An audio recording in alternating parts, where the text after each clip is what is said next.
ሰላም ጤና ይስጥልኝ ውድ አድማጭ ተመልካቾቼ እንደምናችሁ የዕለቱን ወሳኝ መረጃዎች ወደ እናንተ ለማድረስ የስቱዲዮ ሰዓቴን አክብሬ ተገኝቻለሁ። አብርሃም ፍቅሬ ነኝ። እንደተለመደው እንግዲህ ዛሬም አርሰናልን የተመለከቱ በርካታ መረጃዎች አሉ።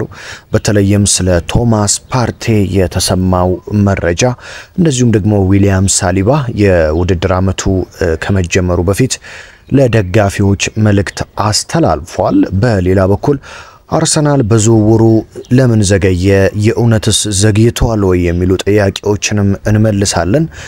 ሌሎች የተወሰኑ የዝውውር መረጃዎችንም እንመለከታለን። አብራችሁኝ እንድትቆዩ በአክብሮት እየጋበዝኩኝ ቪዲዮዎችን እየተመለከታችሁ ሰብስክራይብ እያደረጋችሁ ስለምታበረታቱኝ ከልብ አመሰግናለሁ። የቪዲዮም ለበርካቶች እንዲደርስ ላይክ በማድረግ ጀምሩ። እስኪ ዛሬ የተሰማውን መረጃ ከቶማስ ፓርቴ መረጃ ጀምረን በቀጥታ እስኪ ወደ መረጃው ልውሰዳችሁ። እንደሚታወቀው በመድፉ ቤት ውስጥ ከሚወደዱ እንደዚሁም በተለይ በደጋፊዎች ዘንድ ከፍ ያለ ቦታ ከሚሰጣቸው እንደ ብቃቱ እንደ ጀግንነቱ አልተወራለትም የሚባለው ጋናዊው ኮከብ ቶማስ ፓርቴ ነው። በትላንትናው ጥንክሬ ደግሞ ቶማስ ፓርቴ የጋና የዓመቱ ምርጥ ተጫዋች ተብሎ መመረጡን ዘግቤላችሁ ነበር። ያልተመለከታችሁ ካላችሁ ወደ ኋላ ሄዳችሁ መመልከት ትችላላችሁ። ትላንትና በለቀኩት መረጃ ማለት ነው። ታዲያ ቶማስ ፓርቴ በአርሰናል ቤት እጅግ ድንቅ ዓመታትን ካሳለፈ በኋላ ዘንድሮ ኮንትራቱ ተጠናቋል። ታዲያ አርሰናል ለረጅም ጊዜ የዚህን ተጫዋች ኮንትራት ለማራዘም በንግግር ላይ እንደነበረ ቢሰማም ንግግሮቹና የኮንትራት ማራዘሙ ሁኔታ ግን ከስምምነት ሊደርስ እንዳልቻለ ዛሬ ከወደ እንግሊዝ የወጡ ዘገባዎች እያሳዩ ነው።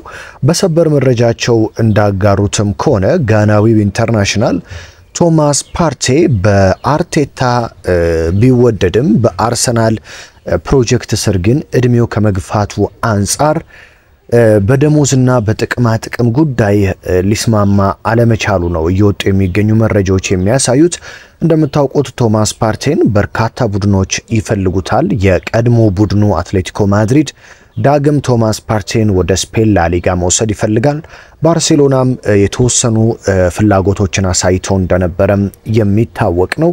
አሁን ደግሞ የቱርኩ ክለብ ፊነርባቼ ቶማስ ፓርቴን ለመውሰድ ቀጥተኛ ጥያቄን ለመድፈኞቹ እንዳቀረበና ከቶማስ ፓርቴ ወኪል ጋር ንግግር እያደረገ እንደሆነ ነው የተሰማው። ቶማስ ፓርቴ ከስምምነት ሊደርስ ያልቻለው እንግዲህ በጥቅማ ጥቅም ጉዳይና የቀረበለት ደግሞ አዲስ ኮንትራት የአንድ ዓመት ብቻ መሆኑ እንዳስከፋው ተሰምቷል። ነገር ግን አሁንም ሚኬል አርቴታ ከተቻለ ቶማስ ፓርቴ በስብስባቸው ውስጥ እንዲቆይላቸው እየጠየቁ እንደሆነ ነው የተሰማው። በቶማስ ፓርቴ በኩል እንግዲህ አርሰናሎች ማርቲን ዙቤሜንዲን ከሪያል ሶሲዳድ እንዳስፈረሙና እንደተረጋገጠ ቢሰማም አርቴታ ግን ፓርቴ ዙቤሜንዲ ቢጎዳ ሊያም ደግሞ ጥሩ አቋሞችን በማያሳይባቸው ጨዋታዎች ልምድ ያለውን ፓርቴን ለመጠቀም እንደሚፈልጉና አሁንም ድርድሮች በተቻለ ፍጥነት ፓርቴን የማሳመን ስራ እንዲሰራ ትዕዛዝ እንዳስተላለፉ ነው የተሰማው። ቶማስ ፓርቴ ግን አሁን ምናልባትም የጠየቃቸው ጥያቄዎች ካልተከበሩለት ወደ ቱርክ ፊነርባቼ ሊያቀና የሚችልበት እድል እንዳለም ተሰምቷል። ከእድሜው መግፋት ጋር በተያያዘ ማለት ነው። በሌላ በኩል ዊሊያም ሳሊባ ምን ተናገረ? የመድፉ የተከላካይ ስፍራ ተጫዋች ተወዳጁ ፈረንሳዊው ዓለም ላይ ከሚገኙ በአሁኑ ሰዓት ምርጥ የመሃል ሜዳ ተከላካዮች መድፉ ያፈራው ዊሊያም ሳሊባ ዋነኛው ነው። ሁሉም ቡድኖች አይናቸውን የሚያተኩሩበት ሪያል ማድሪድን ጨምሮ የዓለማችን ሀያል ክለቦች ይህንን ተጫዋች ለማግኘት የነሱ ስላልሆነ የሚቆጩበት ተጫዋች ነው። ታዲያ ዊሊያም ሳሊባ ለአርሰናል ደጋፊዎች በነገራችን ላይ የፕሪሲዝን ጨዋታዎች ሊጀመሩ አንድ ወር ብቻ ነው የቀራቸው። ከአንድ ወር በኋላ አርሰናል የፕሪሲዝን ጨዋታዎቹን ይጀምራል። እንደዚሁም ደግሞ ነገ የቀጣይ ዓመት የእንግሊዝ ፕሪሚየር ሊግ ነገ ሮብ ማለት ነው የእንግሊዝ ፕሪሚየር ሊግ የቀጣይ ዓመት ድልድል በይፋ ይወጣል። አርሰናል በመጀመሪያው ጨዋታ ከማን ጋር ይገናኛል፣ ከባባዶቹ ጨዋታዎቹስ መቼ ይሆናል የሚለውን በነገ ጥንክር ስለማቀርብላችሁ ተዘጋጅታችሁ እንድትጠብቁኝ በዚሁ ላሳስባችሁና ዊሊያም ሳሊባ ምንድን ያለው አሁን ወደ ፕሪሲዝን ከአንድ ወር በኋላ እንመጣለን፣ ወደ ልምምድ እንመለሳለን፣ ቡድናችንን የሚቀላቀሉ አዳዲስ ፈራሚዎች እንደሚኖሩም ተነግሮናል ያለው ዊሊያም ሳሊባ ዋንጫ የምናሸንፍበት ጊዜ ደርሷል፣ ደጋፊዎች ተዘጋጁ ሲል መልእክት አስተላልፏል። ዊሊያም ሳሊባ እንደተናገረው ከሆነ በተለይም ባለፉት 3 ዓመታት ዋንጫ ፊት እየቀረብን ማጣታችን እጅግ ቢያሳምምም ለዋንጫ እጅግ እንደቀረብን እናውቃለን። እኔ የሚሰማኝ ስሜት አርሰናል ቡድኔና የቡድን አጋሮቼ ዋንጫ ከፍ አድርገን የምንስምበት ጊዜ እጅግ እንደደረሰ ነው። ስለዚህ ዋንጫዎችን በቀጣይ ዓመታት በብዛት እንደምናሳካ እምነት አለኝ። በተለይም አዲስ ቡድናችን የሚቀላቀሉ ተጫዋቾችን ጨምረን በቀጣዮቹ ዓመታት ለአርሰናል እና ለደጋፊዎች የናፈቋቸውን ትልልቅ ዋንጫዎችን ወደ ካዝናችን የምናስገባበት ዓመት እንደሆነ አምናለሁ። ለደጋፊዎች እንዲዘጋጁ ጥሪ ማስተላለፍ እፈልጋለሁ። በተለይም አሰልጣኛችን ሚኬል አርቴታን እጅግ እናምነዋለን ሲል እንግዲህ ዊሊያም ሳሊባ ለአርሰናል ደጋፊዎች እጅግ ልብ የሚያሞቅ መልእክቱን ነው ያስተላለፈው። ስለዚህ ደጋፊዎች ያለምንም ተስፋ መቁረጥ አርሰናልን እንዲጠብቁ ነው ያሳሰበው።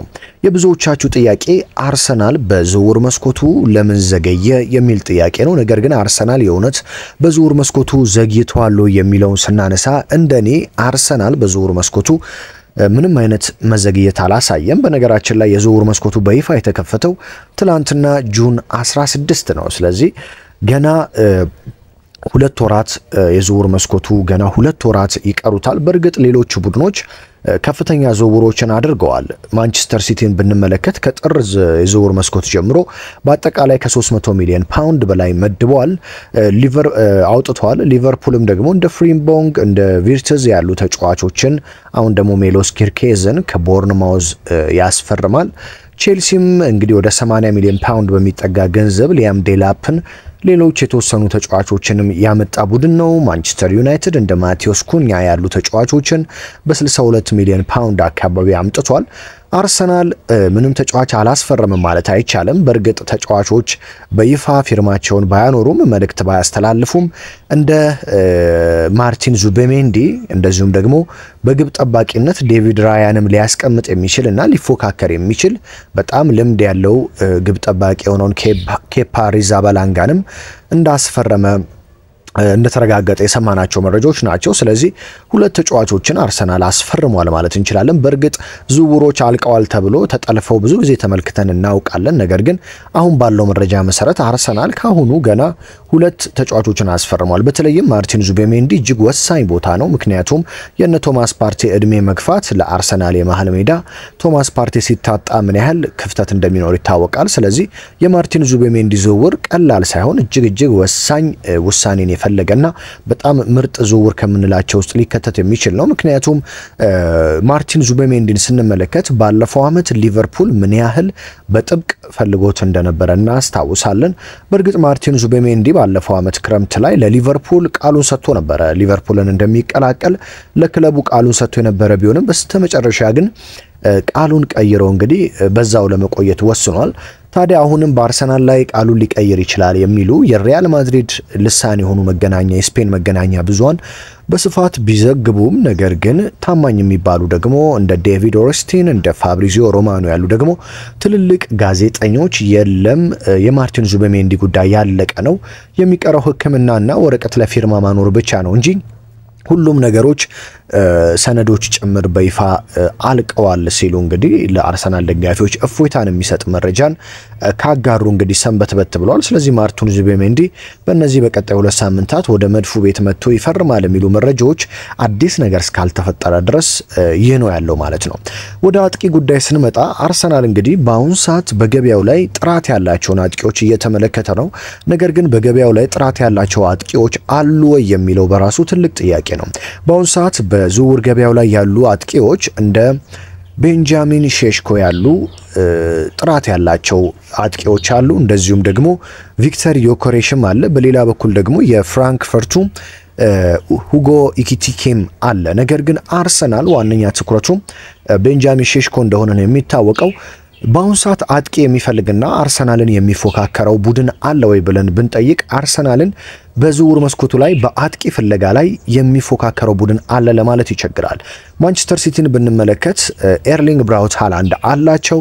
እንደዚሁም ደግሞ በዚህ ቦታ እንደ ኦማር ማርሙሽ የመሳሰሉ ሃላንድ ባይኖር ተከታው መጫወት የሚችሉ እንደ ሳቪኒዮ ያሉ የፊት ለፊት መስመር ተጫዋቾችን በርካታ የፊት ለፊት መስመር አማራጭ ያለው ቡድን ማንቸስተር ሲቲ ነው። ማንቸስተር ሲቲም ባለፉት 6 ወራት ከ300 ሚሊዮን ፓውንድ በላይ ለዝውውር አውጥቷል። ስለዚህ በዝውውር ገበያው ላይ አርሰናልን ይፎካከራል ተብሎ አይጠበቅም። አምና እንደምታስታውሱት ሲቲና አርሰናል በዲክላን ራይስ ዝውውር ተፎካክረው አርሰናል ማሸነፉ ይታወሳል። አሁን ግን ሲቲ እንደዛ አይነት ገንዘብ የማውጣት አቅሙም ፍላጎቱም የለውም ማለት ይቻላል። ሊቨርፑልን ስንመለከት ሊቨርፑል በርግጥ የ9 ቁጥር አጥቂ ይፈልጋል። ከነ ዲዮጎ ጆታ እና ዳርዊን ኑኔዝ የተሻለ አጥቂ ይፈልጋል። ነገር ግን ሊቨርፑል በመሃል ሜዳው ቪርስ ዝውውር ወደ 116 ሚሊዮን ፓውንድ እንደዚሁም ፍሪምቦንግን ወደ 40 በሚጠጋ ሚሊዮን ፓውንድ አሁን ደግሞ ሜሎስ ኪርኬዝንም ከ50 እስከ 60 በሚጠጋ ሚሊዮን ፓውንድ አጠቃላይ ከ200 ሚሊዮን ፓውንድ በላይ በዝውውር መስኮቱ አውጥቷል። ስለዚህ በዝውውር መስኮቱ ላይ አጥቂ ፍለጋ ላይ ሊቨርፑል የአርሰናል ተፎካካሪ ሆኖ ከፍተኛ ገንዘብ አውጥቶ ለማምጣት ይፎካከራል ተብሎ አይጠበቅም ማለት ነው። ቼልሲንም ብንመለከት እንግዲህ እንደ ሊያም ዴላፕ ያሉ እጅግ ጥራት ያላቸውን አጥቂ በ80 ሚሊዮን ፓውንድ በሚጠጋ ገንዘብ አስፈርሟል። ስለዚህ አርሰናልን ሊፎካከር የሚችል ቡድን የለም ብሎ ማንሳት ይቻላል። በአጥቂ በኩል እንግዲህ አርሰናልን ሊፎካከር የሚችለው ቡድን በአሁኑ ሰዓት ማንቸስተር ዩናይትድ ነው። ማንቸስተር ዩናይትድ ማቴዎስ ኩኛን አስፈርሟል። ነገር ግን ዩናይትድ ተጫዋቾችን ለማስፈረም ግዴታ መሸጥ አለበት። ምክንያቱም የማንቸስተር ዩናይትድ ኢኖስ እንግዲህ የመደቡት ለተጫዋች ግዢ ወደ 100 ሚሊዮን ፓውንድ ነው። ከዛ ውጪ ያለውን በተጫዋች ሽያጭ ነው እንዲሸፈን የሚፈልጉት። ታዲያ ተጫዋቾችን ለመሸጥ ደግሞ ማንቸስተር ዩናይትድ ውስብስብ ሁኔታ ላይ ነው ያለው። የራሽፎርድ፣ የአንቶኒ፣ የሳንቾን ጉዳይ ብንመለከት ውስብስብና ገዢዎችም ዋጋቸውን የሚያረክሱባቸው ተጫዋቾች መሆናቸውን ተከትሎ ዩናይትድ ትልቅ ገንዘብ አውጥቶ አጥቂ ያመጣል የሚል ብዙም ሐሳብ የለም። ስለዚህ አርሰናል ለዚህ ይመስላል የዝውውር መስኮቱን ረጋ ብሎ መመልከትና ወሳኝ አጥቂ ለማምጣት ጊዜ መውሰድ የፈለገው ማለት ነው። ስለዚህ መድፈኞቹ ቪክተር ዩክሬሽንም አርሰናልን እፈልጋለሁ እንኳን ቢል ጣል ያደረጉትና ቪክተር ዩክሬሽን ከመፈለግ ይልቅ ሌላ የተሻለ አጥቂ በመፈለግ ላይ የሚገኙት ለዚህ ነው። ቪክተር ዩክሬሽ እንደምታውቁት የ27 ዓመት ሰው ነው። ስለዚህ እድሜው በጣም የገፋ ተጫዋች ነው ማለት ይቻላል። በተለይም ደግሞ ከፖርቹጋል የሚወጡ አጥቂዎች ወደ ሌላ ሊግ ሲሄዱ ጥራታቸው እጅግ ይቀንሳል። ለዚህም ምሳሌ የሚሆነን የፓሪስ ሰን ጀርሜኑ ተጫዋች ጎንካሎ ራሞስን ማንሳት እንችላለን። ወደ ፓሪስ ሰን ጀርሜን ሲሄድ እንግዲህ ከፍተኛ ጥራት ይኖረዋል ተብሎ ተጠብቆ ነበር። ነገር ግን ወደ ፈረንሳይ ሄዶ የተጠበቀውን ያህል ባለመሆኑ በተቀያሪ ወንበር ላይ የተቀመጠ ተጫዋች ነው። ከቤኔፊካ በአስደናቂ ብቃት ወደ ሊቨርፑል የመጣው ዳርዊን ኑኔዝ ከፖርቹጋል ነው የመጣው። እንደምታውቁት ፕሪሚየር ሊጉ ምን ያህል እንደከበደው ይታወቃል። በነገራችን ላይ ቪክተር ዩክሬሽ ሪያል ማድሪድም ቀርቦ እንደነበረ ተሰምቷል። ነገር ግን ሪያል ማድሪድ ብዙዎች ከፖርቹጋል ሲመጡ ብቃታቸው አጠራጣሪ ስለሚሆን እንደዚሁም ደግሞ የቪክተር ዩክሬሽ እድሜ መግፋትና የተጠየቀበት 80 ሚሊዮን ፓውንድ ውድ መሆኑን በመገንዘብ ሪያል ማድሪዶች ቪክተር ዩክሬሽን አንፈልግም በማለት እንግዲህ እንደመለሱት ነው የተሰማው። ስለዚህ አርሰናልም በዝውውር መስኮቱ ቪክተር ዩክሬሽ የመጨረሻ አማራጭ እንደሆነ ተጠቅሷል። ስለዚህ አርሰናል ወደ ዩክሬሽ የሚመለሰው ምናልባትም ሼሽኮ እንደዚሁም የአስቶን ቪላው ኦሌ ዋትኪንስን ካጣ የመጨረሻ አማራጭ የሚያደርገው ተጫዋች ነው ዩክሬሽ የሚሆነው። ስለዚህ አርሰናል አሁንም ረጋ ብሎ በተለይም ቤንያሚን ሼሽኮ የአርቴታ ተወዳጅና ተመራጭ ተጫዋች በመሆኑ አርቴታ እሱን ለማግኘት የማይፈነቅሉት ድንጋይ አይኖርም ተብሎ ይጠበቃል። የቤንጃሚን ሴስኮ ዝውውርም የቆየው ለምንድን ነው ከተባለ አርሰናሎች ዋጋውን እንደምንም አስቀንሰው ለመውሰድ ስለፈለጉ ነው ማለት ነው። ስለዚህ አርሰናል በዝውውር መስኮቱ ዘግይቷል የሚለው መረጃ ብዙም ተቀባይነት የለውም። አርሰናል አልዘገየም፣ ነገር ግን ሁለት ተጫዋቾችን ካሁኑ አስፈርመዋል። አጥቂዎችንም በቀጣይ ጊዜ እንደሚያስፈርም ነው የሚጠበቀው ማለት ነው። በሌላ በኩል እንግዲህ አርሰናል አሁንም የፍራንክፈርቱንና በማንቸስተር ዩናይትድ የሚፈለገውን ሁጎ ኢኪቲኬን እንግዲህ በጨረፍታ እየተመለከተው እንደሚገኝና ምናልባትም እሱን ማግኘት የሚችልበትም አማራጭ ካለ ሼሽኮ ካልተሳካለት ወደዛ ሊሄድበት የሚችል አጋጣሚ እንዳለ ነው የሰማው። አሌክሳንደር አይዛክ ነበር የአርሰናል ዋነኛ ምርጫ እንደምናውቀው። ነገር ግን አይዛክ ኒውካስትል ሊሸጠው አይፈልግም። እንደዚሁም ደግሞ ኒውካስትል የሻምፒዮንስ ሊግ ተሳታፊ በመሆኑ አይዛክ የሚጠየቀው ገንዘብ ውድ በመሆኑ በዚህ ውድድር ዓመት አሌክሳንደር አይዛክ ኒውካስትልን ይለቃል ተብሎ አይጠበቅም ማለት ነው። ውድ አድማጭ ተመልካቾቼ በሌላ በኩል እንግዲህ ማንቸስተር ዩናይትድ የፍራንክፈርቱን ሁጎ ኢኪቲኬን ለማስፈረም ከፍተኛ እንቅስቃሴ እያደረገ ነው። አንድሬ ኦናና በማንቸስተር ዩናይትድ ቤት እንደሚቆይም ተሰምቷል። ይባረራል ሲባል ነበር። ነገር ግን ኦናና በቀጣይ ዓመት በዩናይትድ ቤት እንደምንመለከተውም ተዘግቧል። ሌላኛው በአርሰናል በጥብቅ ሲፈለግ የነበረው ኒኮ ዊሊያምስ ባርሴሎናን ለመቀላቀል መምረጡን ተከትሎ አርሰናል በኒኮ ዊሊያምስ ዙሪያ እንግዲህ ተቀዛቅዟል። ባየር ሙኒክም የኒኮ ዊሊያምስ ፈላጊ ነበረ። ነገር ግን ተጫዋቹ ባርሴሎናን ነው የምፈልገው በማለቱ እንግዲህ ቡድኖች ፍላጎታቸው ቀዝቀዝ ብሏል ማለት ይቻላል። በነገራችን ላይ ኒኮ ዊሊያምስን ባርሴሎና ለማስፈረም እጅግ በጣም ውስብስብ የሆነ የፋይናንሻል ችግር አለበት። ባርሴሎና እንደምታውቁት አምናም ተጫዋቾችን ለማስመዝገብ ከፍተኛ ችግር ነበረበት። የላሊጋው ፕሬዝዳንት ጃቪር ቴባስ እንደተናገሩትም ከሆነ ባርሴሎና አሁንም ተጫዋች ለማስፈረም ይቸገራል። ስለዚህ የኒኮ ዊሊያምስ ዋጋ ውድ መሆኑ ባርሴሎና ምናልባትም ኒኮ ዊሊያምስን ለማግኘት ግዴታ ተጫዋች መሸጥ ስላለበት ውስብስብ ከሆነበትና የሚተወው ከሆነ አርሰናልና ባየር ሙኒክ ዳግም ወደ ኒኮ ዊሊያምስ ዝውውር እንደሚመለሱ ነው የተዘገበው።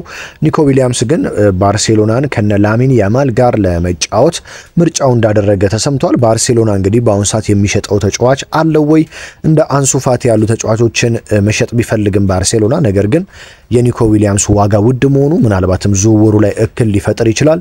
ያኔ ታዲያ ባየር ሙኒክና አርሰናል እድላቸውን ሊሞክሩ እንደሚችሉ ነው የተሰማው ማለት ነው። ውድ አድማጭ ተመልካቾች እንግዲህ የዕለቱን ወሳኝ የዝውውር መረጃዎችን እንደዚሁም ስፖርታዊ ጥንክሮችን ወደ እናንተ አደረስኩኝ። አብርሃም ፍቅሬ ነበርኩኝ። ቤተሰብ ስለሆናችሁ አብራችሁ ስለተመለከታችሁኝ ቆይታ ስላደረጋችሁ ከልብ አመሰግናለሁ። በየዕለቱ ወሳኝ ስፖርታዊ ጥንክሮችን ለማግኘት ቤተሰብ መሆን ሰብስክራይብ ማድረግ አትርሱ።